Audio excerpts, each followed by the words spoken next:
Hello everyone, welcome back to my channel.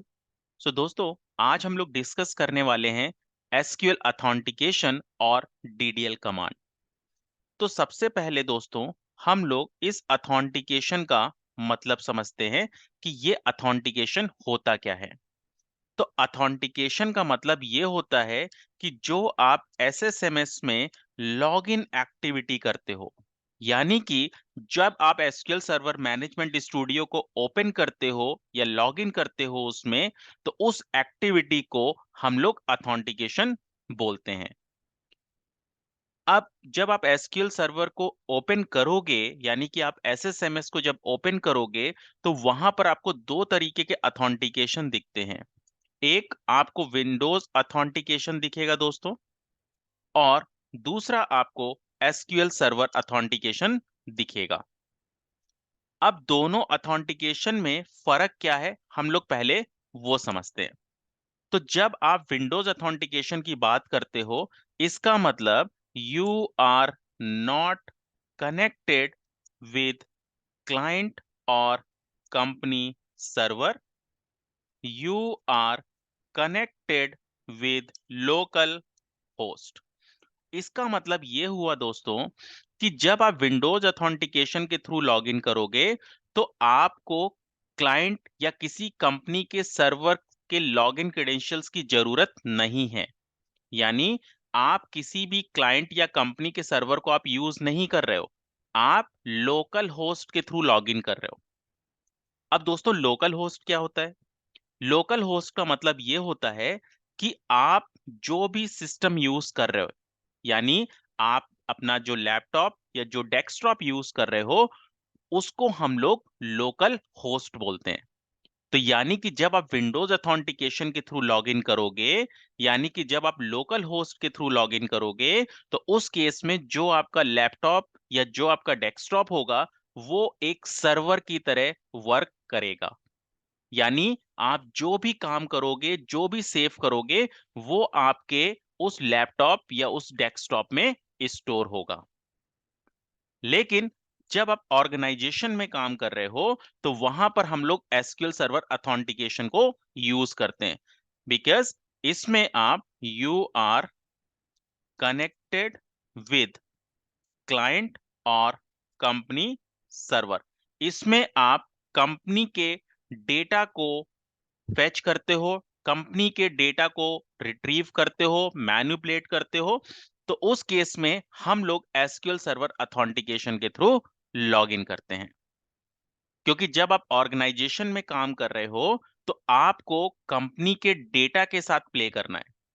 तो अगर आपको कंपनी का डेटा रिट्रीव करना है, रिपोर्ट्स बनानी है, तो उस केस में आपको एसक्यूएल सर्वर अथेंटिकेशन के थ्रू लॉगिन करना पड़ेगा।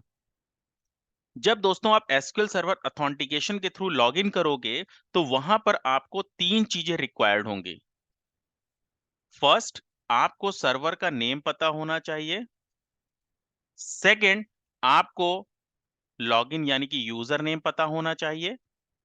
तीसरा, आपको उसका पासवर्ड पता होना चाहिए। तो जब कंपनी कोई भी सर्वर सेटअप करती है, तो हर एक सर्वर के ये तीन चीजें एप्लीकेबल होती हैं।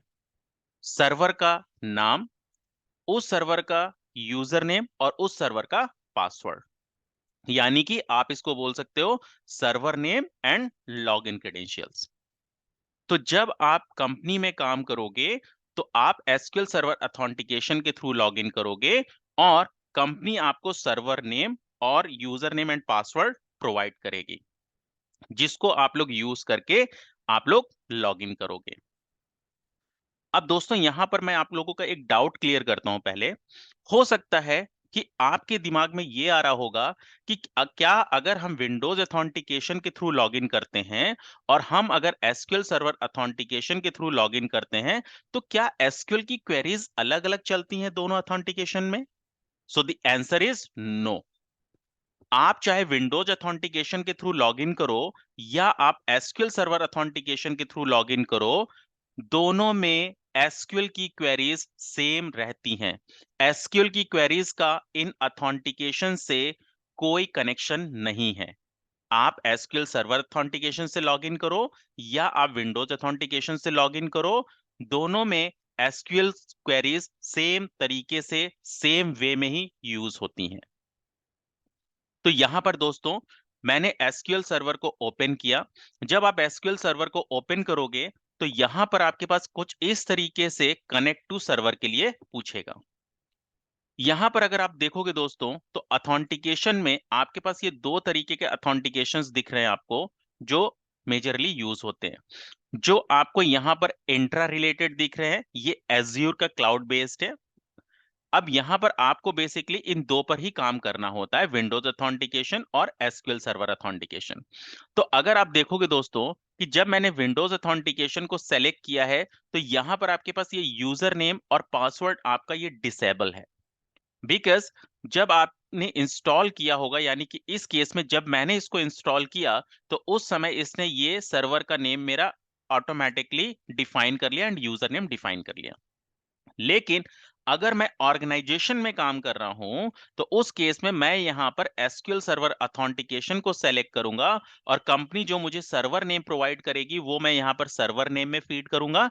And now you can see कि आपके लॉगिन नेम और पासवर्ड इनेबल हो गया। तो यहां पर आप लॉगिन नेम और आप यहां पर पासवर्ड फीड करते हो। तो यहां पर दोस्तों आपको सिंपल सा लॉगिन क्रेडेंशियल्स डालना है और आपको कनेक्ट पर क्लिक कर देना है। तो यहां पर अभी मैं विंडोज ऑथेंटिकेशन पर क्लिक करता हूं और जैसे मैं यहां पर कनेक्ट पर क्लिक करूंगा तो ये मेरा उस सर्वर से कनेक्ट कर देगा। तो मैंने विंडोज ऑथेंटिकेशन के थ्रू लॉगिन किया है, तो इस केस में जो मेरा लैपटॉप है या जो मेरा डेस्कटॉप है वो इस केस में मेरा सर्वर की तरह काम करेगा। अब यहां पर दोस्तों हम लोग डीडीएल कमांड्स के बारे में डिस्कस करते हैं। अब डीडीएल में मैंने लास्ट टाइम आपको बताया था कि यहां पर हम यूज करते हैं create, alter, drop and truncate. अब एक एक कमांड को दोस्तों हम लोग यहां पर समझते हैं।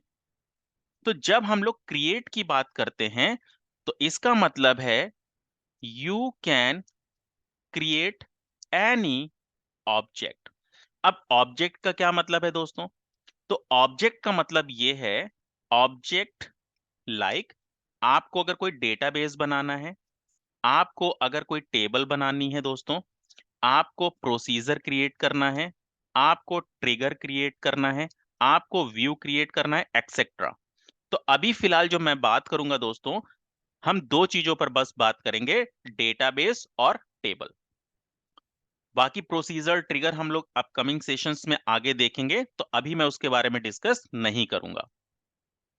तो अगर यहां पर आपको कोई भी नया एक डेटाबेस बनाना है, डेटाबेस अगर मैं बहुत लेमन वे में बोलूं तो जैसे आप एक्सेल में कोई फोल्डर बनाते हो उसी तरीके से हम लोग सर्वर में डेटाबेस बनाते हैं। तो अगर आपको कोई अपना एक नया डेटाबेस बनाना है तो वो आप यहां से क्रिएट कमांड के थ्रू क्रिएट कर सकते हो। अगर दोस्तों यहां पर ऑल्टर की हम बात करते हैं तो you can change the view of object. Object तो मैंने आपको बता ही दिया कि ऑब्जेक्ट क्या है। तो ऑल्टर क्या करता है कि अगर आपको किसी भी ऑब्जेक्ट के व्यू में कुछ चेंज करना है, फॉर एन एग्जांपल सपोज आपने एक टेबल क्रिएट किया जहां पर आपने दो कॉलम का एक टेबल बनाया और टेबल बनने के बाद मैंने आपको बोला कि इसमें एक तीसरा कॉलम और ऐड कर दो।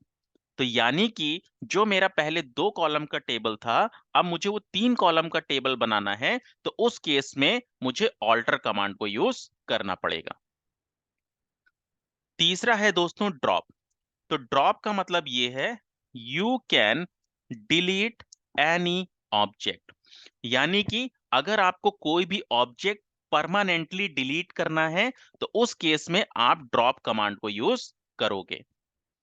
कि जैसे आपको डेटाबेस डिलीट करना है, आपको टेबल डिलीट करना है, procedure trigger and so on.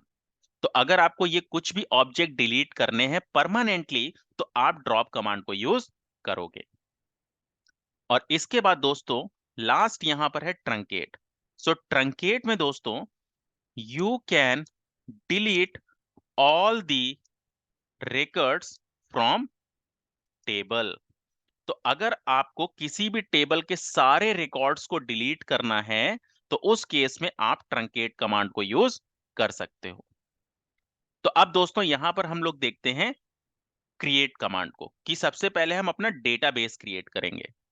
तो यहां पर डीडीएल कमांड को समझने से पहले यहां पर मैं आपको एक कॉन्सेप्ट बताता हूं कि जो हम लोग एसक्यूएल सर्वर में जो डेटा स्टोर करते हैं उसको रखने का एक मेथड होता है, एक तरीका होता है।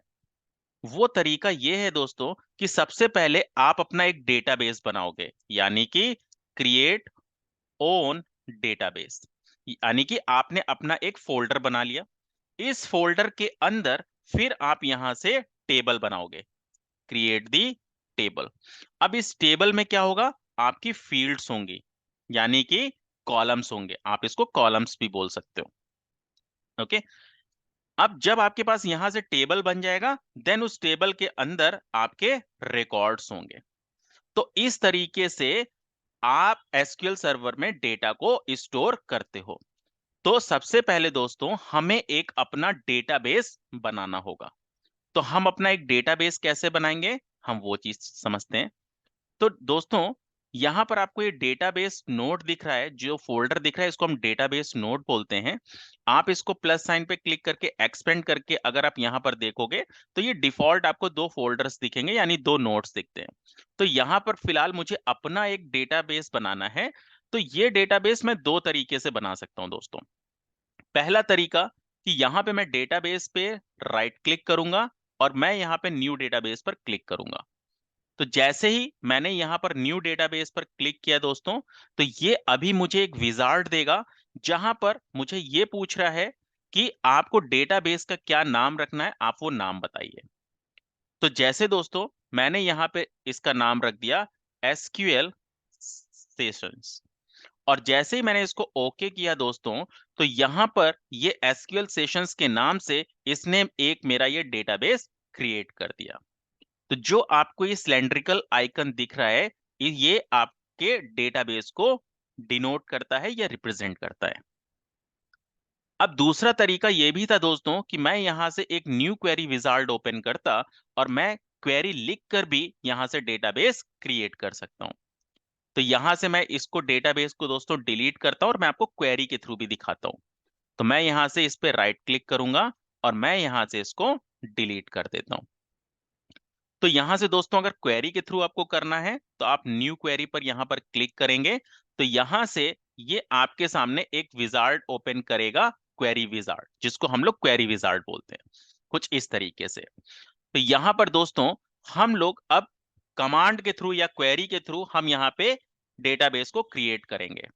तो अब यहां से डेटाबेस को आप कैसे क्रिएट करोगे, तो उसकी जो कमांड है वो है सिंपल क्रिएट डेटाबेस, और आपको जो भी डेटाबेस का नाम रखना है आप वो बताओगे। तो जो जैसे मुझे यहां से डेटाबेस का नाम रखना है एसक्यूएल सेशन। अब दोस्तों आप यहां पर जिस भी एसक्यूएल की लाइन को रन करना चाहते हो आपको उसको सेलेक्ट करना है और यहां से आपको एग्जीक्यूट पर क्लिक कर देना है। तो जैसे यहां पर आपने एग्जीक्यूट पर क्लिक किया तो इसने आपको दिखा दिया कमांड कंप्लीटेड सक्सेसफुली, यानी ये वाली कमांड आपकी रन हो गई। लेकिन अब आप सोच रहे होंगे कि यहाँ तो डेटाबेस एसक्यूएल सेशन दिख ही नहीं रहा। तो आपको ये डेटाबेस नोड पे राइट क्लिक करना है और दोस्तों इसको रेफ्रेश कर लेना। जैसे ही आपने रेफ्रेश किया तो आपने यहां पर देखा कि यहां पर आपके पास ये एसक्यूएल सेशंस नाम से एक डेटाबेस क्रिएट हो गया। अब यहां से दोस्तों अगर मुझे यहां से इसको डिलीट करना है, जो मैंने एसक्यूएल सेशन यहां से बनाया हुआ है डेटाबेस, अगर मुझे इसको डिलीट करना है तो मैं यहां पर यूज करूंगा ड्रॉप डेटाबेस। और जो भी डेटाबेस आपको डिलीट करना है, तो जैसे मुझे एसक्यूएल सेशन को डिलीट करना है दोस्तों, तो मैंने लिखा ड्रॉप डेटाबेस और डेटाबेस का नाम। अब मुझे सेकंड वाली लाइन को रन करना है, तो मैं सेकंड वाली लाइन को सेलेक्ट करूंगा और एग्जीक्यूट पर क्लिक कर दूंगा। तो जैसे मैंने एग्जीक्यूट क्लिक किया इसने मुझे यहां पर दिखा दिया कमांड कंप्लीटेड सक्सेसफुली। और अगर अब मैं डेटाबेस को राइट क्लिक करके रेफ्रेश करता हूं तो आप देखोगे यहां से एसक्यूएल सेशन वाला डेटाबेस रिमूव हो गया। तो यहां से दोस्तों इस तरीके से हम लोग डेटाबेस को क्रिएट करते हैं और डेटाबेस को डिलीट करते हैं। अब यहां पर दोस्तों मैं यहां से एक डेटाबेस क्रिएट कर देता हूं। जैसे मैंने यहां से डेटाबेस पर क्लिक किया तो यहां से ये मेरे पास डेटाबेस क्रिएट हो गया। अब अगर मैं यहां से इसको राइट क्लिक करके रेफ्रेश करता हूं दोस्तों, तो यहां से आप देखोगे कि यहां पर आपके पास ये एक डेटाबेस क्रिएट हो गया। अब दोस्तों यहां पर सपोज मुझे कुछ कमेंट्स लिखना है समझाने के लिए, तो एसक्यूएल में जो हम कमेंट्स बनाते हैं वो हम डबल हाइफन यूज करके बनाते हैं। मिनिमम आपको डबल हाइफन यूज करना है, मैक्सिमम आप चाहे जितने भी हाइफन यूज कर लेना। तो यहां पर जैसे मैंने लिखा DDL कमांड्स इन एसक्यूएल, तो ये मैंने एक कमेंट डाल दिया यहां पर आपको समझाने के लिए। अब दोस्तों यहां पर हम DDL कमांड्स की बात कर रहे हैं, तो मैंने यहां पर क्या किया कि मैंने यहां से अभी एक डेटाबेस क्रिएट कर लिया। अब दोस्तों मुझे यहाँ पे डेटाबेस के अंदर मुझे टेबल्स भी बनानी है। तो यहां से जब हम टेबल्स की बात करेंगे तो टेबल्स क्रिएट करने के लिए आप क्या करोगे, यहां से अभी मैं सिंपल मेथड आपको बता रहा हूं, बाकी हम आगे क्वेरी भी देखेंगे। तो टेबल क्रिएट करने के लिए यहां से आपको ये डेटाबेस को एक्सपेंड करना है। प्लस साइन पे क्लिक करके आपको यहाँ पे टेबल दिखेगा, आप इस टेबल पे राइट क्लिक करिए और यहां से न्यू पर जाकर आप टेबल पर क्लिक करना।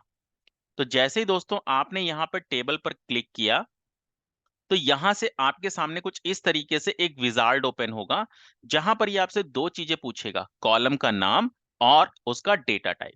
तो जैसे दोस्तों यहां पर मैं कॉलम का नाम दे देता हूं कि मेरे पास एम्प्लॉय आईडी है। अब आईडी आपका नंबर होगा, तो मैं यहां से इसका डेटा टाइप यूज कर लूंगा इंट। अभी आपको ज्यादा डेटा टाइप की तरफ कंफ्यूज नहीं होना है। अभी आप बस दो डेटा टाइप ध्यान रखिएगा कि जहां पर भी आपको न्यूमेरिक डेटा फीड कराना होगा आप वहां पे इंट यूज करना, और जहां पर दोस्तों आपको टेक्स्ट कराना होगा वहां पर आप वैरचर मैक्स यूज करना। दैट्स इट, आपको बस दो पर ही फोकस करना है।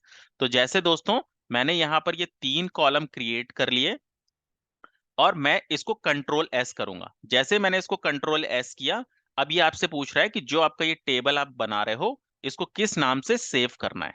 तो जैसे दोस्तों मैंने इसको यहां पर सपोज नाम दे दिया एम्प्लॉय डेटा सेट। ठीक है। अब अगर दोस्तों इसमें आपको और भी कॉलम्स क्रिएट करने हैं तो हम और भी कॉलम्स इस तरीके से क्रिएट कर सकते हैं। तो अब इस विजार्ड को आप चाहो तो बंद कर सकते हो, मैंने इसको यहां से बंद कर दिया। अब अगर मैं इसको एक्सपेंड करता हूं दोस्तों इस टेबल्स को, तो आप यहां पर देखोगे आपको ये EMP डेटा सेट नाम से टेबल दिखने लगा। और ये जो आपको DBO दिख रहा है इसका फुल फॉर्म होता है डेटाबेस ओनर, जो कि आपका स्कीमा होता है, डिफॉल्ट स्कीमा। अब दोस्तों यहां पर मुझे अपनी टेबल को देखना है, तो मैं अपनी टेबल को कैसे देख सकता हूं। तो अब यहां से आपका जो टेबल है वो आपका बना हुआ है एसक्यूएल सेशन के अंदर। तो आप यहां से जो क्वेरी रन करते हो डेटा को रिट्रीव करने के लिए या मैनिपुलेट करने के लिए, वो आपकी उस डेटाबेस के अंदर एग्जीक्यूट होती है जो आपने यहां पे सेलेक्ट किया हुआ होता है। तो अभी यहां पर क्या है दोस्तों, मास्टर। तो आप इस ड्रॉप डाउन पे क्लिक करो और अपना डेटाबेस सेलेक्ट करो। तो इधर आप ड्रॉप डाउन से कर सकते हो, या फिर दोस्तों एक कमांड भी होती है यूज। आपने लिखा यूज और जिस भी डेटाबेस के अंदर आपको जाना है वो डेटाबेस आपने यहाँ पे टाइप किया, और जैसे ही दोस्तों मैं इस लाइन को रन करूंगा तो आप यहाँ पर फोकस करना, ये मास्टर को एसक्यूएल सेशन में कन्वर्ट करा लेगा। जैसे मैंने इसको रन किया दोस्तों, ये देखिए यहाँ पर एसक्यूएल सेशन ऑटोमेटिकली आ गया। तो यूज कमांड होती है कि आपको अगर किसी भी डेटाबेस को अवेलेबल कराना है, यानी कि यहाँ ड्रॉप डाउन से जो आप सेलेक्ट कराते हो तो आप यूज कमांड यूज कर सकते हो। अब दोस्तों मुझे डेटा को रिट्रीव करना है, तो मैंने यहां से लिखा select star from SQL not SQL, आपका जो टेबल का नाम है। तो टेबल का क्या नाम है, EMP डेटा सेट। आप EMP डेटा सेट भी लिख सकते हो, या फिर मैं एसक्यूएल सेशन के साथ भी उसको कर सकता था। तो अब दोस्तों जैसे मैंने इसको रन किया तो आप देखोगे उसने आपको यहां पर दिखा दिया कि आपके पास इस टेबल में ये तीन हेडर्स बन चुके हैं, employee ID, employee name and employee location. अब दोस्तों आपके पास यहां से टेबल बन चुका है और मैंने बोला कि इसमें आप एक कॉलम और ऐड कर दीजिए एम्प्लॉय सैलरी नाम का। तो एक तो तरीका ये है दोस्तों कि जो आपका ये टेबल है आप इस पर राइट क्लिक करके आप यहां से डिजाइन में जाओगे, क्लिक ऑन अ डिजाइन, तो ये आपका सेम विजार्ड ओपन करेगा और आप यहां से एम्प्लॉय सैलरी और उसका डेटा टाइप सेलेक्ट करके आप टेबल को सेव कर सकते हो। तो यहां से जैसे मैंने एम्प्लॉय सैलरी लिया, इंटीजर लिया और कंट्रोल एस कर दिया दोस्तों मैंने। अब अगर मैं अब इस टेबल को यहां से रन करके देखता हूँ, select star from EMP data set को, तो ये देखिए यहां पर सैलरी कॉलम ऐड हो गया। लेकिन अगर मुझे इसको क्वेरी के थ्रू ऐड करना है दोस्तों, कि अगर मान लो मैं बोलता हूं मुझे यहां से एक और नया कॉलम ऐड करना है एम्प्लॉय कॉन्टैक्ट, ओके, या आपको यहां से एम्प्लॉय डेजिग्नेशन अगर आपको ऐड करना है, तो यहां से आप यूज करोगे ऑल्टर कमांड को। तो यहां पर यूज करोगे ऑल्टर कीवर्ड, ऑल्टर टेबल। आपको किस टेबल को ऑल्टर कराना है? EMP data set. अब इसमें करना क्या है आपको? मुझे ऐड कराना है। जो कॉलम अब ऐड करना है उसका आप नाम बता दो। तो उसका नाम मैंने ले लिया ईएमपी डेजिग्नेशन। और जो कॉलम आपका ये ऐड हो रहा है, इस कॉलम का डेटा टाइप क्या होगा? I said varchar max. तो यहां से दोस्तों ये आपका सिंटेक्स है, ऑल्टर टेबल, फिर जो भी आपका टेबल का नाम होगा, देन ऐड कीवर्ड आएगा और जो आप नया कॉलम ऐड करना चाहते हो उसका नाम और उसका डेटा टाइप। अब अगर मैं इसको सेलेक्ट करता हूं दोस्तों और एग्जीक्यूट करता हूं, तो ये देखिए कमांड कंप्लीटेड सक्सेसफुली। और अब अगर मैं इस सेलेक्ट क्वेरी को रन करता हूं दोस्तों, नाउ यू कैन सी कि यहाँ पे ईएमपी डेजिग्नेशन ऐड हो गया। अब अगर इसी को दोस्तों मैं ये बोलता कि मुझे ये एम्प्लॉय डेजिग्नेशन या एम्प्लॉय सैलरी वाले कॉलम को डिलीट करना है, सपोज मैं बोलता हूं मुझे एम्प्लॉय सैलरी वाले कॉलम को डिलीट करना है, तो अगर आप डिलीट करोगे तो भी तो आपके टेबल के स्ट्रक्चर में चेंज होगा, राइट? यानी आपके ऑब्जेक्ट में चेंज होगा। तो आप यहां पे यूज करोगे ऑल्टर टेबल, सेम टेबल का आपका क्या नाम है? EMP data set. और जहां आपने ऐड यूज किया था, यहां पे आप यूज करोगे ड्रॉप कॉलम। और किस कॉलम को दोस्तों ड्रॉप करना है? आई सेड कि मुझे एम्प्लॉय सैलरी वाले कॉलम को ड्रॉप करना है। अब जैसे ही दोस्तों मैं इस लाइन को सेलेक्ट करके यहां से एग्जीक्यूट करूंगा, तो यहां से इसने बता दिया कमांड कंप्लीटेड सक्सेसफुली। और अब अगर दोस्तों आप सेलेक्ट क्वेरी को रन करोगे, नाउ यू कैन सी कि एम्प्लॉय सैलरी वाला कॉलम आपका डिलीट हो गया। तो यहां से दोस्तों इस तरीके से आपने डीडीएल कमांड्स में डेटाबेस कैसे क्रिएट करते हैं, ड्रॉप कैसे यूज होता है, ऑल्टर कैसे यूज होता है, आपने ये चीजें देखी। अब दोस्तों यहां पर हम बात करते हैं अभी ट्रंकेट की। तो अगर ट्रंकेट की मैं बात करूं, तो ट्रंकेट आपका पूरा टेबल का जो डेटा है वो डिलीट करने के लिए यूज होता है। तो अगर आप इस ईएमपी डेटा सेट में पहले कुछ डेटा फीड करना चाहते हो, अभी तो मेरे पास कुछ डेटा नहीं है, तो मैं पहले इसमें कुछ डेटा फीड करता हूं। तो डेटा फीड करने के लिए अभी मैं ईएमपी डेटा सेट टेबल पे राइट क्लिक करूंगा और मैं यहां से एडिट टॉप 200 रोज में जाता हूं। और यहां से ये विजार्ड आएगा और मैं यहाँ डेटा फीड करा देता हूं। जैसे मैंने आईडी ले लिया सपोज 1001, नेम मैंने ले लिया रमेश, लोकेशन ले लिया इंडिया, डेजिग्नेशन ले लिया मैनेजर। देन 1002, नेम मैंने ले लिया पंकज, लोकेशन हो गया USA and I set AVP. 1003 Anup, लोग यहां से मैंने ले लिया India, employee designation VP. 1004 Alok, location मैंने ले लिया UK, then senior associate. 1005, then यहां से मैंने नाम लिया एक Mahesh, I said Sweden, and this is web developer. Okay, तो यहां से दोस्तों मैंने ये कुछ रिकॉर्ड्स लिए। अब मैं यहां से इसको कंट्रोल एस करके सेव कर देता हूं। मैंने सिंपल सा कंट्रोल एस किया दोस्तों। अब इसको मैंने बंद कर दिया। अब अगर मैं ये सेलेक्ट क्वेरी चलाकर दिखाऊं आपको, तो यहां से देखिए जो मैंने डेटा फीड किया था वो डेटा आपके सामने यहाँ पे टेबल में आ गया। अब अगर मुझे यहाँ टेबल के ये सारे रिकॉर्ड्स को डिलीट करना है, जितने भी आपको रिकॉर्ड्स दिख रहे हैं 1001 से लेके 1005, अगर सभी को डिलीट करना है दोस्तों, तो मैं यहाँ पर यूज करूंगा ट्रंकेट कमांड को। ट्रंकेट टेबल, और आपको जिस भी टेबल के सारे रिकॉर्ड्स डिलीट करने होंगे वो टेबल का नाम, यानी कि ईएमपी डेटा सेट। सो ट्रंकेट टेबल और टेबल का नाम। अब अगर मैं इसको रन करता हूं दोस्तों, एग्जीक्यूट, तो आप देखो कमांड कंप्लीटेड सक्सेसफुली। और अब अगर मैं यहां से ये सेलेक्ट स्टार फ्रॉम की क्वेरी चलाता हूं, तो आपको टेबल ब्लैंक दिखेगा। तो यहां से ट्रंकेट टेबल के थ्रू आप किसी भी टेबल के सारे रिकॉर्ड्स को डिलीट कर सकते हो दोस्तों। तो यहां पर इस तरीके से हम लोग डीडीएल कमांड को यूज करते हैं। सो आई होप कि आपको डीडीएल कमांड्स और अथेंटिकेशन आपको क्लियर हुआ होगा दोस्तों। तो आप लोग भी डीडीएल कमांड को यूज करिए, और अगर आपको कोई भी चैलेंज आ रहा है या कोई भी प्रॉब्लम है, तो आप अपनी क्वेरी को कमेंट सेक्शन में पोस्ट कर दीजिए। So I will answer your query, और इसके आगे की कमांड्स हम लोग नेक्स्ट सेशन में देखेंगे। So if you have not subscribed my channel, please subscribe my channel and also press the bell icon, ताकि आपको नए वीडियोस का नोटिफिकेशंस मिलता रहे। Thank you so much everyone.